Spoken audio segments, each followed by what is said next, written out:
My name is Fadi Pola. Originally, I'm from Iraq. Came to Europe in 2017. I come from a village, northern of Mosul. It's a Christian village, and the ISIS things happened. I was a refugee for a few years, and I had no work. One day, this random woman saw an advertisement in the church. She remembered I spoke English. She put my name and my phone number, and then it was like 10-11 p.m. and somebody called me and said, I've been accepted to participate in an interview for a scholarship. To be honest, at that moment, I thought it's like this scam or somebody scamming me. I didn't apply to anything, but my mom was like, you're doing nothing in life, please go. I go to this place and I entered this place and there's like 120 people studying. And I'm like, what's, I thought it's an interview, and they were studying TOEFL exam. And I tried to leave and my dad is telling me like, you're speaking English, why are you scared? So I go in and I do the test, and suddenly I'm like, second on Iraq with that, and I got a scholarship to study business in LCC. It's a university in Klaipeda. Basically, the owner, he had also similar experience when he was younger, so he gave them €1 million and told them to go bring like 20 people. It's called the Middle East Scholarship Program. And I studied business administration for 4 years here. And when I graduated, I applied there's a VC here that's called 7TP, and they train us in sales and they find us work in the companies they invest in. During the interview, I don't know how I mentioned API. I'll be honest with you. I am tech savvy, but not that tech savvy. I know what APIs are, but I can wrap my head around them, but not that much. And he went like this, I have a job for you. He introduced me to open banking and enabled banking. I say the university was definitely a life-changing moment in my life. Being a guy from the Middle East, coming to the West, you get education, you get the philosophy, you get all these things. But working in enabled banking has been even a bigger journey for me because of the management team and how they've invested in me. And they've taught me basically everything I know when it comes how to, be a businessman. They really invest in us. So it's been a life-changing experience to work in enabled banking, and especially because I'm not very big on privacy. And nowadays they say data is gold, but for me, privacy is gold, and that really aligns with what we offer at enabled banking, that we don't interfere with the business model, and we're just providing the connectivity. And I really like that. I like that we are helping businesses become better, grow, expand across Europe, but at the same time, we're not interfering with it. And this is the kind of capitalism I like. The CEO himself, Jonas, is a very experienced person, but he's also a very people's person. So I think he sees that investing in me is investing in the company itself. So from recommending books to when he sees that I'm doing something wrong, very constructive criticism. I would even call it criticism. I would say constructive guidance. And it's been a really enlightening experience to work for somebody like that. I know he's going to see this, but yeah. And there are other milestones in the company where basically I started as an SDR, self-development. I had no idea what I'm doing, Slowly I learned about payments, slowly I learned about banking technology, and the journey itself has been rewarding, as in the company is trusting me to represent them. In person, I'm a very, energetic person. I can come talk to you. So I'm really good at events, this kind of stuff. But it's really challenging to time management and following up with people online. And I don't like spamming people. So it's been the biggest part of the journey was how do I manage my time and how do I also reach out to people and follow up to the conversations. I don't like to describe myself as working in sales because you know how it is. People don't have a good look on salespeople. So this was one of the biggest milestones I had to climb over, I say. And Jonas recommended a book called Factfulness. And it's a book about looking at things basically positively, and you're basically contributing to something. And that was one of the biggest milestones for me that I had. What we're building here is something I really believe in. I'll be honest with you, I'm a very creative person, and I haven't had an experience in life that I'd wake up every morning excited to do something and to work. And it's not the sales, it's what we're building here. And what we're building here is this kind of connectivity engine that I'm gonna go back to. It keeps people using it in charge. The customers don't come complaining, we're not interfering with their business. The team environment is something I had never experienced before. These kind of things have really made me think that I'm gonna be here for a while, and I hope to see, like how the curve of market adoption works, and we're just here and still have this one to go overcome. And yeah, I'm just excited for it. So the next few years are gonna be really, really awesome.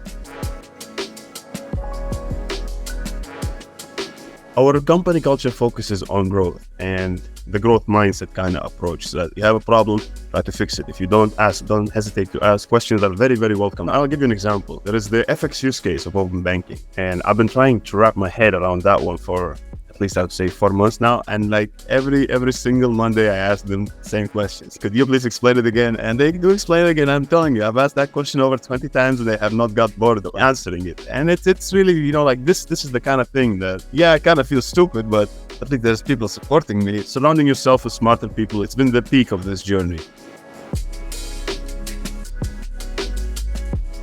So like recently we had a new person join our sales team, and the same thing, when I joined I had no idea what's going on. There's so many abbreviations, there's PSD2, there is, I don't know, I can count at least 20 now. I don't want to waste time. It's a very, very hard learning curve. And just with this simple one, that you make the person feel safe to ask questions. You make the person be okay to be vulnerable with their coworkers. It's the main thing for me in this company, is that I can be myself. As long as you can be yourself in the company and you're not having any mask, that removes the level of stress or a level of faking it that exists in all my other jobs, to be honest. We're not doing anything to keep it going. The company is encouraging us to be ourselves. As long as you're competent, showing up every day, you're doing what your job is, we have this kind of policy that if you're yourself and just, ask questions, be proactive, this kind of things. But yeah, I would say what we're doing as employees, I wouldn't say we're doing anything. We're just being ourselves and being awesome.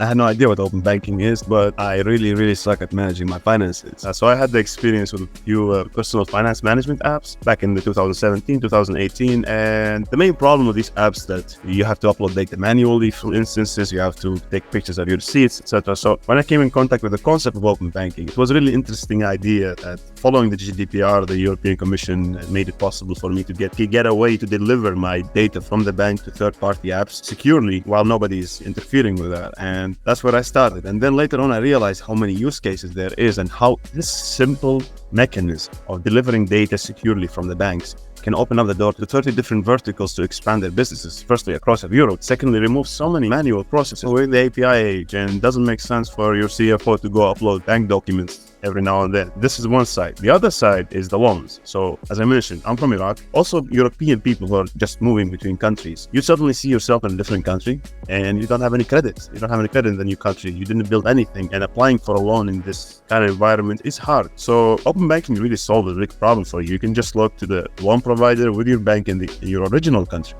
The loan provider can retrieve your transactions, verify your income, verify how much you're spending, etc., categorize you and give you a loan. It doesn't have to be 1980 style. So we have Sarah Hager, she's the MVP, and she keeps me informed. She sends me articles, and she's on top of the industry, of course, so she knows what's happening. She sends me every day like 2-3 articles to read about new technologies in fintech, etc., and that's the main way.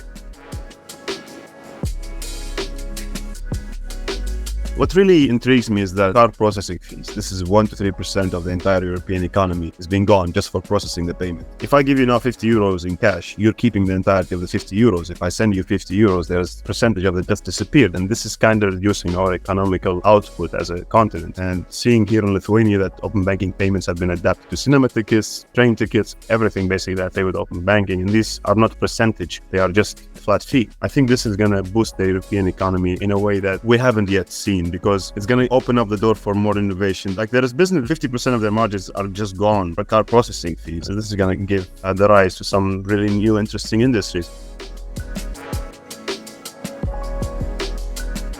When you need to initiate the payments, you need to get account information, and then we don't save the data of your customers. So we are a secure channel. And last week we have achieved the goal of 300,000 successful payments a month. So it's been really exciting. And we don't even have the license yet. So this is just our partners using their license, but our technology. I'd say when we get our license, hopefully in the next couple of months, life is going to be awesome. Our main key value that we're delivering to you is that we are extremely private in handling your customers' data. So let's say your customer wants to initiate an open banking payment. The first step is getting access to the accounts, and that's the ISP or the step. And in that step, us as a provider, we have access to your customer's data. With our keen on privacy, open banking payments are a direct account-to-account payment. So in order to initiate the payment, we need to get permission to get access to the account information. With our approach on not storing the data, this is going to be an incentive for your customers to use the channel of open banking, therefore choosing not to use the card in the first place and saving you the card processing fees. And in addition, it's showing that you are responsible and that you are partnering with people who are protecting the consumer data as well. I'm a really big privacy head, and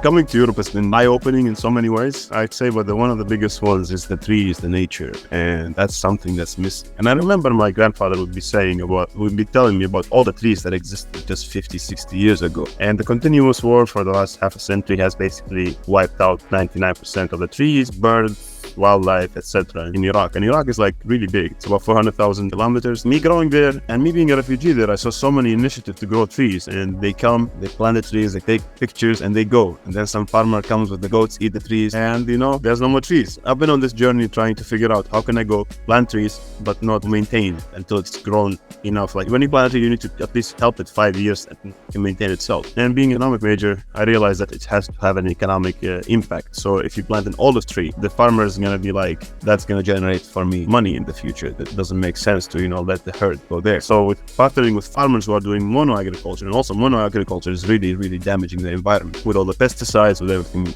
that comes with that. If you partner with the farmer and give them the money for the trees, but they give you the land, the first initial investment is already established, but the maintenance is on the farmer's side. But if he sees that there's money going to be generated in just 2-3 years, he's going to maintain the health of the tree. So now I'm on a mission to plant 1 million trees. It's called TOTI, the Olive Tree Initiative. And yeah, wish me luck with that. I'm also trying to incorporate some DAO measurements in it to keep it transparent, but that's a story for another time.